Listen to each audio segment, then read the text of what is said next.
Assalamualaikum warahmatullahi wabarakatuh. Perkenalkan, nama saya Lesmi Tatia dari kelas 11-nya Mapel IKN. Pembahasan saya mengenai demokrasi material. Mula-mula saya akan membahas yang pertama, pengertian demokrasi material, dan yang kedua, contoh demokrasi material. Oke, saya akan menjelaskan sedikit demokrasi material. Sebelum masuk ke pengertiannya, demokrasi material merupakan kata yang terdiri dari dua unsur bahasa, yakni demokrasi dan material.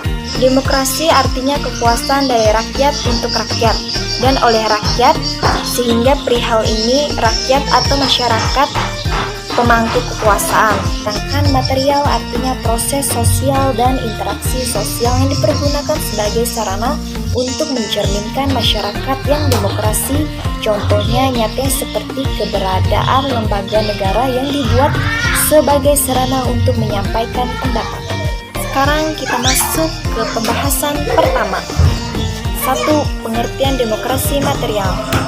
Demokrasi material adalah sistem sosial dalam perpolitikan dengan ideologi demokrasi yang memusatkan pada upaya dalam menghilangkan perbedaan dalam bidang-bidang ekonomi, sedangkan untuk kesatuan atas persamaan bidang politik kurang begitu diperhatikan.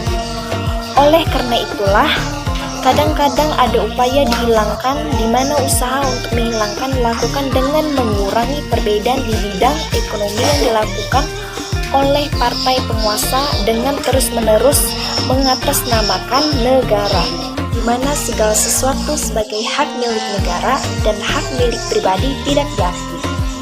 Nah, sekarang masuk ke pembahasan contoh demokrasi material. Beberapa contoh penerapan demokrasi material antara lain sebagai berikut. Yang pertama, atau 1, bebas berpendapat. Perihal demokrasi material terlihat dalam upaya untuk merdeka dalam segi berpikir dan mengeluarkan pendapat yang dilakukan oleh masyarakat dengan keteraturan sosial pemerintah. Di sini negara dengan penganut sistem demokrasi haruslah melindungi hak-hak tersebut. Yang kedua, bebas berkumpul dan mendirikan kelompok sosial. Dalam penerapan untuk sistem demokrasi material, setiap masyarakat harus bersifat kemerdekaan dalam berkumpul dan membentuk kelompok sosial. Hal ini tidak terlepas dari jaminan untuk kebebasan yang ada. Oleh karena itu bisa dilihat dalam kehidupan di lingkungan sosial bermasyarakat. Banyak sekali organisasi sosial, organisasi keagamaan, dan lainnya dengan syarat tidak menyalahi peraturan yang ada. Yang ketiga, berhak untuk mengatur dirinya baik secara individu dan kelompok.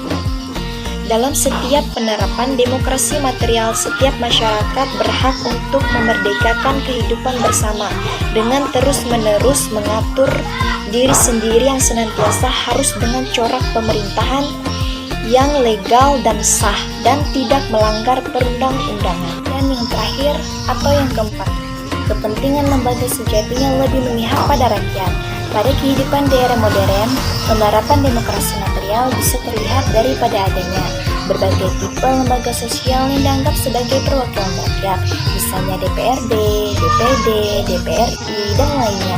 Tentu sebagai sarana lembaga negara tersebut haruslah mementingkan kepentingan rakyat di atas segala-galanya. Nah, sekarang demikian pembahasan yang telah saya sampaikan dan jelaskan dari pengertian demokrasi material dan contoh-contohnya. Wassalamualaikum warahmatullahi wabarakatuh. Demokrasi langsung merupakan bentuk partisipasi langsung warga negara dalam pengambilan keputusan yang demokratis, berbeda dengan demokrasi tidak langsung atau perwakilan. Demokrasi langsung beroperasi melalui majelis warga dan inisiatif di mana warga negara memberi suara pada isu-isu, bukan untuk kandidat atau partai. Istilah ini juga kadang digunakan untuk praktik pemilihan perwakilan dalam pemungutan suara langsung daripada secara tidak langsung seperti melalui badan pemilihan seperti lembaga pemilihan dan untuk memanggil kembali pemegang jabatan terpilih.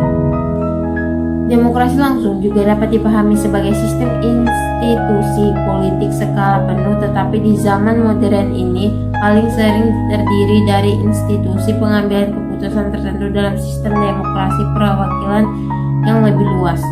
Karakteristik demokrasi langsung. Pertama, memprioritaskan pengembangan masyarakat sipil, berorientasi demokrasi pada komunitas tertentu bahwa seluruh masyarakat dipersatukan atau semacam modal sosial. Kedua, memfokuskan pada isu-isu dan kepentingan spesifik komunitas atau kelompok masyarakat. Ketiga, ruang lingkup gerakan dan isu-isu yang diperjuangkan biasanya bersifat lokal. Contoh demokrasi langsung dalam kehidupan sehari-hari. 1. Pemilihan umum. Pemilu merupakan bentuk demokrasi langsung karena semua rakyat memiliki hak yang sama untuk memilih calon yang dikehendakinya. 2. Demonstrasi atau unjuk rasa dikatakan sebagai salah satu contoh demokrasi langsung karena dalam demonstrasi rakyat dapat langsung menyampaikan pendapat pada penguasa. 3. Pemilihan kepala desa. 4. Pemilihan ketua OSIS. Saya akan menjelaskan demokrasi parlementer. Demokrasi parlementer adalah sebuah sistem pemerintahan yang parlemennya memiliki peranan penting dalam pemerintahan. Dalam hal ini, parlemen memiliki wewenang dalam mengangkat perdana menteri dan parlemen pun dapat menjatuhkan pemerintah, yaitu dengan cara mengeluarkan semacam mosi tidak percaya. Sistem parlemen dibedakan oleh cabang eksekutif.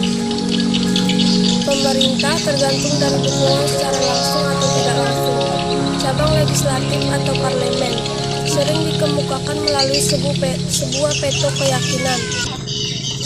Negara yang menganut sistem pemerintahan parlemen adalah Inggris, Jepang, Belanda, Malaysia, Singapura, dan sebagainya. Ciri-ciri demokrasi parlementer atau sistem pemerintahan parlementer. Negara yang menerapkan demokrasi parlementer antara lain, sistem pemerintahan secara langsung dipimpin oleh Perdana Menteri, Presiden atau Raja memiliki peran sebagai kepala negara. Badan eksekutif yang direpresentasikan oleh Presiden dipilih secara langsung, konsensus oleh Badan Legislatif Parlemen. Perdana Menteri memiliki hak untuk mengangkat dan memberhentikan menteri di pemerintahan.